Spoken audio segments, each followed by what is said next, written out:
Саламатсыздарбы, эфирде Маек программасы, аны мен Бурулаев Сурманкул алып барам. 22 декабрь Кыргызстандын энергетиктеринин кесиптик майрамы. Заманбап жашообузду электр жарыгысыз элестетүү мүмкүн эмес болуп калган доордо бизге электрди өндүрүп, аны үйүбүзгө чейин жетишин камсыздап бергендер Кыргызстандын энергетикалык абалын түптөгөндөр менен келечегин аныктаган адистер менен бүгүн маек курабыз.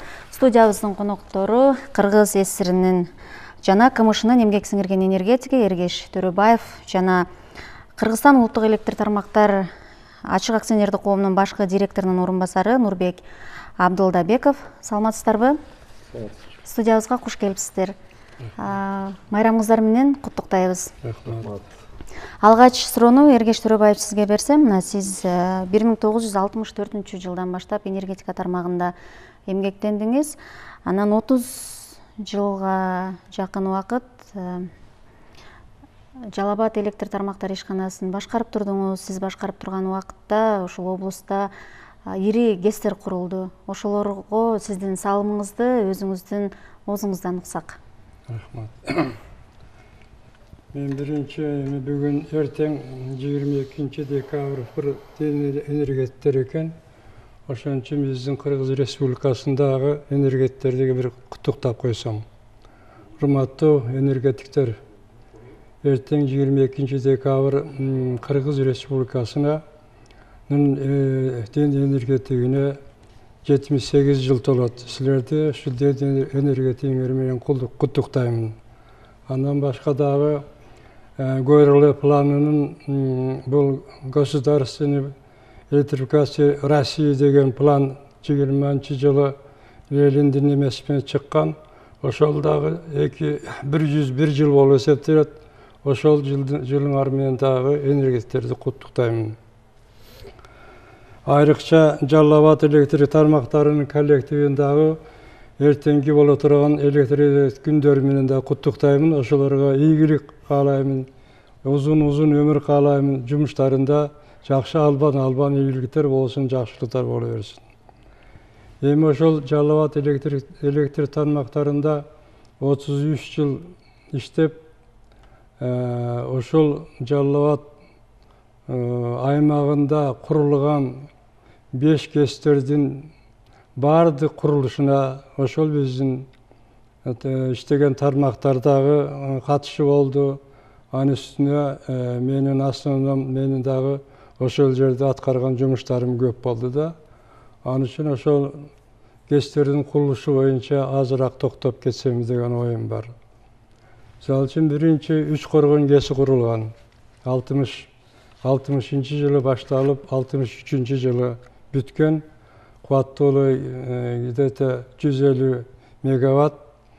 Ошондон ошол 3 коргон ГЭСи курулгандан кийин ошондон 110 киловатттык линияны Анжан көздөп тартышкан өзбектер. Биз Жалал Абадты көздөп тартып, Жалал Абад 110 киловаттка келген, андан Ошко өтүп кеткен. Ошол андан биз баягы Токтогул ГЭСи ошол 65-60 жылдарда башталып, бирок курулушу жанагы неме менен малы ГЭС менен неме кылганда двигательдер менен иштетип, ошолор менен электр энергия берип, анан ошо менен курулуш башталган Токтогул ГЭСинин. Ошондуктан 3 коргон ГЭСинен линия алып барыш керек болуп калды. 3 коргон ГЭСинен Токтогулга чейин ошол нарын суусун бойлотуп кеткен жол менен биз 110 киловаттты тартып алып барып, ошол Каракөл шаарына электр энергия бергенбиз. Эми кыскача айтканда, ошол нарын суусуна курулган Токтогул ГЭСи, Курупсай ГЭСи, Ташкөмүр ГЭСи, Шамалсай ГЭСтеринин бардыгы биринчи ГЭСтердин курулушуна биринчи электр энергияны жеткириш керек эле да. Ал электр энергия бармайынча жумуш башталбайт эле. Ошентип биз ар бир ГЭСтерге жумуш электр энергияны алып барып, айыргы подстанция куруп, светти бергенибизден кийин ошол иштер башталган. Анын үстүнө ошол курулуш жүргөндө ар бир 15 күндө, бир айдын 15 күнүндө планерка болчу. Планерка болгондо ошо планеркага заказчик, подрядчик, генподрядчик, субподрядчик эксплуатационник деп мен катышуумун да. Ошондо ошол совещанияда баягы плотинанын курулушунда кандай кемчиликтер болуп атат, кайсы жерде кыйынчылык болуп атат, ошонун баардыгын баягы иштеген мастер келип да катышып айтат эле. Анан проектировщиктер сразу өздөрүнө кабыл алышып, ошол маселени чечкенге аракет кылып, тезирээк чечип берет эле. Анан ошону баштап жумуш башталып кете берет эле да. Ошондой болуп, жалаң биздин аракеттер менен, свет менен, жана аракеттер менен ошо ГЭСтер курулган. Ошондо 1970-жылы Токтогул ГЭСи жумушка кирди. Кубаттуулугу 1200 мегаватт ампер. ГЭСтен 2 линия чыккан. 500 киловолттук. Бир линиясы чыкты Токтогулский ГЭС, Фрузенский деген, экинчи линия Токтогулский ГЭС. Мурун Андижан деп койчу, азыр Лачин дейт да. Анан 2 линия менен ошол Токтогул ГЭСтин кубаттуулугун 2 линия менен биздин Кыргызстандын север жагына берилген. Экинчи линия ошол Өзбекстандын Андижан областына берилген. Андан 110 киловолт менен Ош-Песке берилген. Биз болсо через Жалал-Абад аркылуу, через Кара-Суу аркылуу Ош-Песке, Ош тармагына бергенбиз электр энергияны. Андан кийин Курупсай ГЭСи курула баштады. Курупсай ГЭСи мощносту 800 мегаватт ампер. Ал где-то 83-84 жылдары бүтүп калды. Биз андан 220 киловатттык линия курдук. Параллельно Токтогул ГЭСи курулуп атканда ошол Сузактын чыга беришинде Октябрьская 220 киловатт деген подстанцияны курдук. Мощносту 150 миң киловатт ампер, 150 миң киловатт ампер болчу. Ага биз ошол немеден Курупсайдан 220 киловатттык двухцепный линия алып бардык. Андан кийин ошол Курупсайдан Ташкөмүрдө Кристалл деген чоң подстанция бар, 220 киловатттык. Ошол Кристалл немеден Курупсайдан Оерге двухцепный линия алып келдик.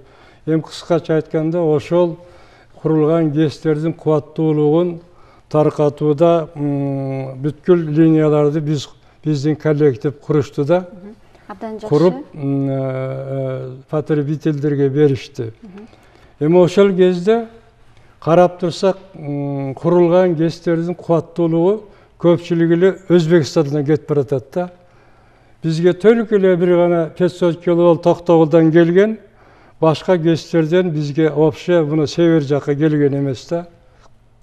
Анан ошондо мен ойлонуп, кайра 95-жылдан баштап ушул президентке жазым анда Акаев болчу, премьер-министр Бакиев эле кайра жазымда ушундай болуп атат. Бу жерде мындай 500 киловатттык подстанция куруп, линия куруп, датканы Кеминге чейин алып барып, ушундай кылып кубаттуулукты албасак, жакында север жакта электр энергия жетиштүү болбой калат деген маселени кайра койгондон кийин 2003 жылы Совет Безопасностьда чечим кабыл алышып, проект кабыл алып, анан ушу жанагы Датка Кемин линиясы, Датка Кемин подстанциясы 500 киловатт проектировать, анан ошон кийин барып 1912 жылы курула баштады. Ошол курулуп бүткөндөн кийин более-менее жакшы проект болду, жакшы электр сетти, жакшы мощность болду. Анан ошол жактагы көп кубаттуулукту биз север жакка ошо менен бердик да. Ошо менен Нарындагы, Ысык көлдагы, Чүйдагы, Таластагы электр энергия менен обеспечить этиле баштады. Нурбек мырза, кийинки суроону сизге узатсам, мына сиз айтып берсеңиз, Кыргызстан эгемендүүлүк алган 30 жылдан бери кандай ири долбоорлор ишке ашты жана алдыда кандай пландар бар? Саламатсыздарбы? Рахмат чакырганыңыздарга. Биринчи кезекте ошол учур менен пайдаланып, эртеңки биздин ардактуу ардагерибиз Эргеш Төрөбаев жана жалпы эле биздин ардактуу ардагерлерибизди эртеңки кесиптик майрам менен куттуктап кетет элем. Эң негизгиси ден соолук, оорубай, аман болуп, ушу бизге акыл насааттарыңарды, мындай кеңешиңерди берип турсаңыздар эле бизге ошол жакшы. Андан тышкары дагы жалпы эртеңки күн кесиптик майрамыбыз менен биздин кесиптештерибизди дагы жалпы жөнүндө куттуктап кетет элем. Кооптуу жумуш болгондуктан ар бир кесиптештерибизге кооптоо жүрүп, өчүрүүлөр аз болсун деген каалоо тилектерди айтат элем. Ар бир үйдө аманчылык болуп, ушундай ар бир үйдө жалык жана жылуулук болуп турсун деп каалап кетет элем. Ошол чоң рахмат чакырганыңыздарга. Суроо боюнча алдыда урматтуу Эргеш агабыз айтып кетти. Мурун кандай ири долбоорлор ишке ашкан, азыркы учурда биздин улуттук электр тармактар ишканасынан эң эле ири долбоорлордун бири десек, мындай маанилүү биздин Кыргызстанга мындай энергетика коопсуздугуна өтө чоң маанилүү долбоор болуп, биринчиден Датка Кемин долбоору. Бул өзүнө 500 киловольттук көмөк чордон кирет. Андан тышкары 405 чакырым түзгөн аба чолгосунун 500 киловольттук аба чолгосу кирет. Анын бардыгы 2015-жылы аяктаган. Жана алдыда урматтуу Эргеш Төрөбаевич айтып кетти, кандай бул долбоор кантип башталган, кайсы жылдары башталган. Андан тышкары дагы Кыргызстандын, биздин мамлекеттин түштүк тарабында дагы чоң ири долбоор ишке ашкан. Анын ичинде деген жанагы 220 киловольт узловая көмөк чордонунда трансформаторлук кубаттуулукта жогорулатылган. Андан тышкары эскилигине жеткен жабдыктардын бардыгы көбүнчөсү дейин жаңыртылган. Андан тышкары Датка узловая аба чолгосу курулган. Узловая Алай Айгүлташ жанагы Баткен, Ош, Жалал Абад областын бириктирген аба чолгылары жана көмөк чордондору да курулган. Бул биринчи кезекте бул эмнени алып келет? Өзүңүздөр билгендей, советтер учурунда жалпы бардыгы бир союз болгондуктан ал жакта мындай бөлүп караган эмес. Кыргызстан кандай, то есть ошол учурда сеттер, то есть жалпы жонунда карап, өзүнчө мамлекеттин ичи көз карандысыз болот деген мындай багытта караган эмес да. Ошондуктан мурун биз ушул долбоорлор ишке ашкычакты көбүнчөлүк коңшу мамлекеттерден алып турчубуз. То есть көз каранды болуп турчубуз. Ушул жана алдыда айтып кеткен эң ири долбоорлордун ишке ашуусу менен мындай көптөгүдөй көз карандысызга келди десек болот да. Андан тышкары мына дагы мында айтып кетет нерсе, быйыл эле биздин улуттук электр тармактар ишканасы тарабынан дагы бир ири долбоор ишке ашты. Август айында биздин урматтуу президентибиздин катышуусу менен ачылыш аземи өттү. Бул Арка массивинин электр энергиясын жакшыртуу долбоору. Бул долбоор эң негизгиси багыты жана коңшу Таджик мамлекетинен Лейлек районун, Баткен райондорун көз карандысызга алып келүү. Бүгүнкү күндө ийгиликтүү аягына жетип, бүгүнкү күндө иштеп жатат. Андан тышкары Каса 1000 деген ири долбоор бүгүнкү күндө ишке ашып жатат. Апрель айында аны дагы биздин урматтуу президентибиздин катышуусу менен капсуласын салынган.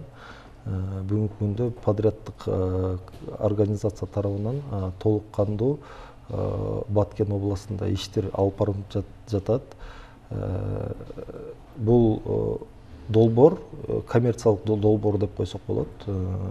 Анткени бизде жанагы өндүрүлгөн электр энергияны Пакистан жана Афганистан мамлекеттерине экспорттоо долбоору. Бул өзгөчө Тажикстан менен Кыргызстандан өндүрүлгөн электр энергия жайкы маалында экспорттолот. Андан тышкары дагы бардыгына токтолорун жалпы жөнүндө айтканда эгемендүүлүк алгандан бери көп ири долбоорлор ишке ашкан. Бул 110-220 көмөкчү ордондор курулду. Бул практически ар бир областыбызда. Андан тышкары көптөгөн аба чолгоолор курулду. Бүгүнкү күндө жанакы алдыда айтып келген толук ири долбоорлордун курулушу менен ишке ашышы менен мындай көз карандысыкка келдик деп айтсак жаңылышпайм. Мына сиз Каса-Миң долбоору башталганын айттыңыз. Капсуласы Баткен облусунда салынды президенттин катышуусунда деп. Анан бүгүнкү күндө биз көбүнчө ушу электр энергиясын импорттоп атабыз да. Анан ушундай шартта бул Каса-Миң долбоору ишке ашуусу күмөн деген дагы пикирлер коомчулукта айтылып кетет да. Сиз ушуга кандай комментарий берет элеңиз? Бул эмне үчүн маанилүү? Бул биринчиден жана алдыда айтып кетпедимби, жайкы убактысында качан бизде мындайда электр керектөөчүлөр кышкы маалында көбөйөт, жайкы маалында азайат да. Анан ошол жайкы азайган маалында муну биз бул долбоор аркылуу жанакы Пакистан жана Кыргызстан мамлекеттерине электр энергиясын сатуу багытында болот да. Муну бүгүнкү күндө жанакы долбоорлоо жумуштары толук кандуу бүткөн, тийиштүү мамлекеттик экспертизалардан толугу менен бүткөн. То есть мындай айтып кеткенде бардык мыйзамдуулук процедуралар өтүп бүттү. Бүгүнкү күндө толук кандуу иштер, курулуш иштери жүрүп жатат. Бул 2 февраль күнү быйылкы жылы Баткен областы боюнча ишин баштаттырганбыз. Экинчиден 15 сентябрь күнү быйылкы жылы Жалал Абад жана Ош областарында буюрса иштер башталып жатат. Башталды десек болот.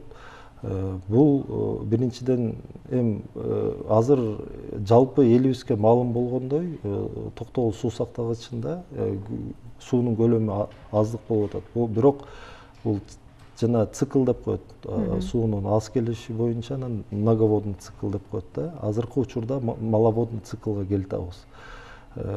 Анан бул эң негизгиси жанакы биздин мамлекет үчүн биринчиден, экинчиден эки ири компания бул электр станция ачык акционердик коому жана улуттук электр тармактар ачык акционердик коому 15 жылдык мөөнөттө биз өндүрүлгөн электр энергияны экспорттойбуз. Муну менен эмнени айтат элем? Ушул долбоордун аркасы менен кошумча бизге киреше түшөт. Ошол түшкөн кирешени биз азыркы учурда алган насыяларды толугу менен жабылып, андан тышкары дагы башка электрохозяйствонун жанагы көмөкчү ордондорду курганга жана жаңыртуу жумуштарын алып барганга дагы толук мүмкүнчүлүк түзөт. Андан өзүңүздөргө дагы маалым болгондой, азыр биздин министрлик тарабынан өтө мындай тыгыз иштер алып барылып жатат. Жанагы возобновляемый источник энергии деп коет, жанагы солнечный электростанцияларын куруу боюнча, чакан ГЭСтери куруу боюнча, жана шамалдан өндүрүлө турчу электр энергиялар боюнча станцияларын куруу боюнча өтө чоң жумуш тыгыз алып барылып жатылат. Жакынкы арада мындай шарттардан, кыйынчылыктардан чыгабыз деген үмүттөбүз. Келечекке карашыбыз керек, ошого жараша биз дайым болушубуз керек бүгүн. Сөзсүз түрдө. Анан сууну карап отура бергенибиз дагы бир четинен туура эмес. Биз өнүгүү багытында жумушту алып барыш керекпиз деген ойдомун. Абдан жакшы. Негизи эле ушул бүгүнкү күндө биздин энергетикалык абалыбыз, ушул электр энергиясын өндүрүү, аны колдонуубуз ушул Токтогул суу сактагычына чогулган сууга байланыштуу болуп атат да. Анан бул мисалы үчүн жылда эле боло бербейт, эми жана суунун келгенине жараша болот да. Бирок ошентсе дагы ушул проблеманы кандай чечсе болот? Негизи эле чечсе болобу? Эргеш Төрөбаевич, сизден сурайын, бүгүнкү күндө ошол электр энергиясынын абалы, көлөмү Токтогул суу сактагычындагы Токтогул суу сактагычына чогулган сууга байланыштуу болуп атат да. Анан келечекте ошол Токтогул суу сактагычындагы сууга эле көз карандуу болбой тургандай жолдору барбы? Электр энергиясы менен кенен колдонуп, анан ошондой эле башка өлкөлөрдөн өзүбүзгө сатып албай, тескерисинче сатканга мүмкүнчүлүктөр барбы? Болсо кандай, кайсы жол менен бизге мына Кыргызстандагы тоо шартына байланыштуу бизге нарын суусун берген экен Кудайыбыз. Бул жагы ошол кумтөрдөн башталган болсо, бул жагы тиги нарындын башынан эки нарын деп коет экен. Мен ошо эки нарынга баргам. Бир нарыны кумтөр жактан келет экен, экинчи нарын ат башынын ар жагынан келип кошулат экен дагы. Ошо жүрүп отуруп мына ошол Ташкөрүнгө чейин, Токтогулга чейин келет экен. Тогуз-Торонун жанынан келип, андан бурулуп Токтогулга келип, Токтогулдан анан кийин ылдый түшүп кетип, кестер курулат экен да. Ошол нарын кесинин, нарын суусунун пайдалануу үчүн Союз маалында 16-28 проект болгон. Ошол нарын суусуна 28 кес куруп, ошо суунун энергиясын электр энергияга айландырууга боло тургандыгы жана электр энергия менен полностью обеспечить кыла тургандыгы. Андан башка дагы бул киши айткандай сыртка сатканга өзүбүздүн баардык болгон расходдордун баардыгын кайра компенсировать эткенге мүмкүнчүлүгүбүз болгон да. Ошондуктан мына азыр нарын суусуна ат башыда бир кес курулган, кичинекей 225 мегаватт болуш керек. Андан бул жагына мына 6 кес курулду. Камбарата 2, анан кийин Токтогул, Курупсай, Ташкөбүр, Шамалдысай, Үч Коргон деген. Ушу кестердин азыр ошо сууга курулган кестер иштеп, бирок Токтогул суу сактагычындагы суу болбогондуктан, суу аз сакталып, аз келгендиктен, суунун көлөмү болбогондуктан ушундай проблема түзүлүп атат да. Электр энергия жетишпестен башка мамлекеттерден, Казакстандан, тиги Өзбекстандан, тиги Түркменистандан алууга мажбур болуп атабыз. Эми ошол проблеманы кантип чечишибиз керек деген суроо пайда болду да.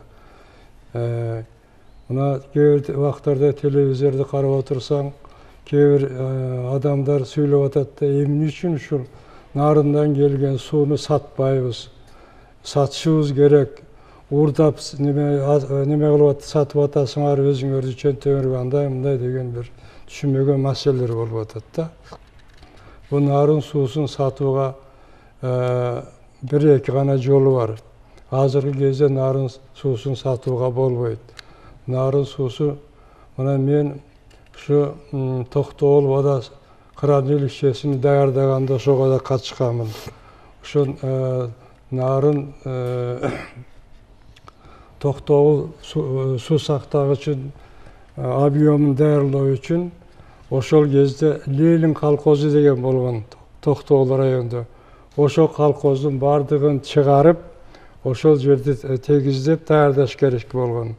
Ошол кезде ошолор элдин бардыгын чыгарып, Токтогулдун чекесине суу жетпей турган жерге. Анан расчет кылышып туруп, анан ошо нарын Токтогул суу сактагычын түзүшкөн. Себеби дегенде бул суу сактагыч кайдан эмне үчүн керек пайда болду? Токтогул кесин куруш керек болду. Токтогул кесин курганда анын кубаттуулугуна жараша, экинчиден Токтогул кесинен ылдый кеткен кестерге сууну берүү маселеси бардыгы топтолуп келип, ошол суу сактагычты куруш керек болду да. Эми баягы мында ушул жылга чейин, мурунку жылга чейин баягы суубуз тиги жогору жактан келген суунун расходдору жетиштүү болгондуктан биз ошол суу менен өзүбүз электр энергияны иштетип, өзүбүз полностью обеспечить этип, керек болсо сырттагы мамлекетке берип атканбыз. Бирок акыркы 2 жылдарда, 2 жылдын ичинде ушул суу сактагычка келген суулардын объему азайгандыктан ушул проблема пайда болду. Суу жетпегендиктен. Мына азыр Казакстандан алып атабыз, Өзбекстандан алып атабыз. Биз чындыгында наоборот, биз ушу Казакстанга, Өзбекстанга, тиги немелерге, мамлекеттерге биз электр энергия беришибиз керек эле да. Ушу көйгөйдү кантип чечебиз? Бул Камбарата бирди курганда чечүү үчүн бир гана жолу бар. Мен неме эсебим боюнча Камбарата бирди куруш керек. Камбарата бирдин мурунку проекттин стоимосу 2 миллиард доллар болгондо, азыр эми баягы доллар өзгөрүп атпайбы? Где-то стоимосу 2,5 миллиард доллар болуп атат. Баасы өтө кымбат деген маселелер коюлуп атат да. Ошондуктан ошого карабастан Камбарата бирди курсак, биз ушу эки проблеманы чечебиз. Биринчиден суунун проблемасын чечебиз. Экинчиси электр энергиянын проблемасын чечебиз. Сууну сатсак болот. Кандай кылабыз? Камбарата бирди курсак, Камбаратада суу сактагычында, Камбаратанын суу сактагычы 7,5 миллиард куб суу бар да. Мощносту Камбаратанын кубаттуулугу Токтогул ГЭСтин 1,5 эсе кубаттуу. Камбарата бирди курсак 1,5 эсе кубаттуу болсо, где-то 1800-1900 мегаватт болуп атат. Ал эми Камбарата 2 болсо азыр уже иштеп атат. Экинчи агрегатын кошсок, мощносту кошулат дагы. Биз Кыргызстанды электр энергия менен обеспечить жагы 7,5 миллиард куб суу Камбарата бирде өткөрүп, иштетип өткөрүп туруп, Токтогулдан тосуп койсок болот. Токтогул ГЭСинин немесин, платинасын тосуп, бул жака сууну өткөрбөй койсок, бир жакта ГЭСтерибиз баары токтойт. Бирок ошо Камбарата 1 менен жана 2 менен биз полностью электр энергия менен Кыргызстанды обеспечить этебиз. Сууну 7,5 миллиард куб суу плюс еще келип аткан суу болсо, ошо менен Токтогул суу сактагычында где-то 15-16 миллиард куб сууну кармап калсак болот да. Анан кийин ошол дагы экинчиси эмнеден? Биз эгерде Токтогул ГЭСи тосуп койсок, суу акпай калат. Ошо менен суу ылдый көздөп кетпейт. Өзбекстан суусуз калат. Ошол маалда алар сууну сурашы мүмкүн. Казакстан суу сурашы мүмкүн. Ошондо гана сууну сата алабыз. Ага чейин биз сууну сата албайбыз. Себеби дегенде, ошо суу менен биз электр энергияны иштетип атабыз да. Биз Токтогулду суу сактаа немесин, платинасын тосуп койсок, ошондо биз сууну сатсак да болот, электр энергия менен өзүбүздү обеспечить этсек болот. Эми дагы бир маселе бар да, суу сатылып атат, мурдап сатып атышат деген сөз болуп атат. Бул жерде Токтогулдан дагы, башкалардан дагы эч жерден сууну сатууга болбойт. Төлкө 3 коргон ГЭСинде 2 неме бар, канал бар. Правый берег, левый берег деген. Ошондон суу сатышы мүмкүн Өзбекстанга. Ошол 2 канал Өзбекстанга кетет да. Ошол сууну гана сата алабыз. Ага чейин башка сууну сата албайбыз биз. Чоң рахмат. Нурбек мырза, сизден сурайын, сиздердин ушул улуттук тармактар ишканасында канча сиздер ушул электр энергияны, өндүрүлгөн электр энергияны жеткиресиздер да. Анан ушул жеткирүүдө бүгүнкү күндө канча кызматкер иштейт? Анан сиз өзүңүз бул ушул энергетика тармагына кантип келип калдыңыз эле? Азыр жетекчисиз. Баскан жолуңуздан дагы айтып бербейсизби? Бүгүнкү күндө анан кадрлар кандай, ошол иштеп аткан, жанагы бизди үзгүлтүксүз электр энергиясы менен камсыз кылып аткандар кимдер? Рахмат сурооңузга. Өзүм жөнүндө айтканда,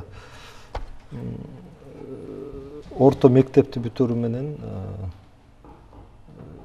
кеңешип, ошол энергетика кесиби негизи мындай Кудайга жаккан, элге жаккан кесип деп ойлойм. Не дегенде, бул ар бир үйгө жана жарык жана жылуу калып келет деп.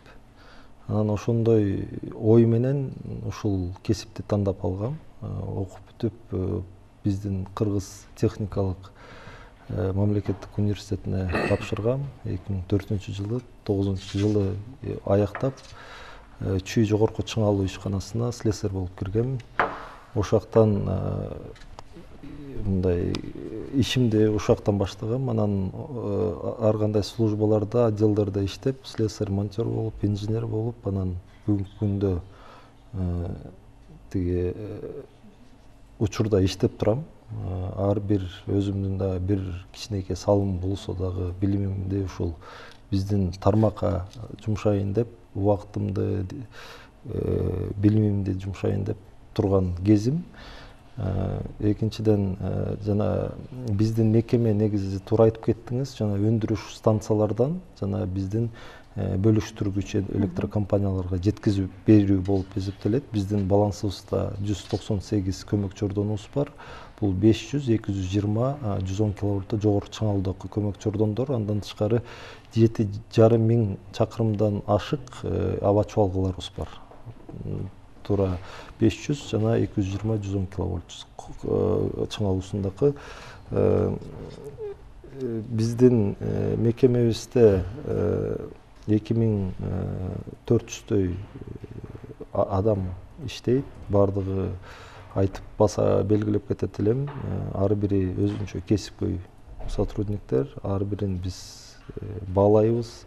Ушуларды сактап калганга аракет кылабыз. Жанагы ногу со временем деп коет го, алардын квалификациясын көтөргөнгө, жогорулатууга дагы мындай аракеттерди жасап атабыз. Бирок бир моменти бар, жанагы айлык маяналарды буйрса, быйылкы жылдан ноябрь айынан биздин министрибиздин колдоосу менен көтөрүп берди.